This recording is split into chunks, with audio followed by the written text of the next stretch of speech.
Do'stlar, bugungi ikkinchi ziyoratgohimiz Sulton Sanjar Moziy ziyoratgohiga tashrif buyurdik.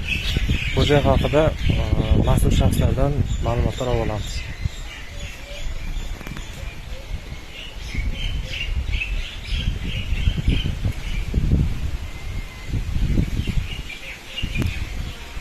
Ishonboy, bu joy haqida bir ma'lumot bersangiz bizga, Sulton Sanjar Moziy haqida. Uzoq moziydan xabar berib turgan mazkur ziyoratga sohibi Sulton Sanjar Moziy deydilar. Bu kishi Hijriy 552-yil Rabiul Avval oyining 14-sanasida, milodiy 1157-yil 26-aprelda shu joyda vafot etgan. Ma'lumki, Denov tumanidagi Xayrobod qishloq fuqarolar yig'iniga qarashli hududidagi Ostona mahallasida joylashgan. Ostona xalqi bu Sulton Sanjar Moziy nomi bilan ataladi. Bu kishiga ziyoratga kelishlarning sabablari ko'plar 7 sultonning biri hisoblanadi.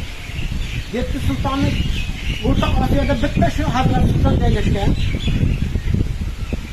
Bunga ziyoratga keluvchi odamlar ko'p.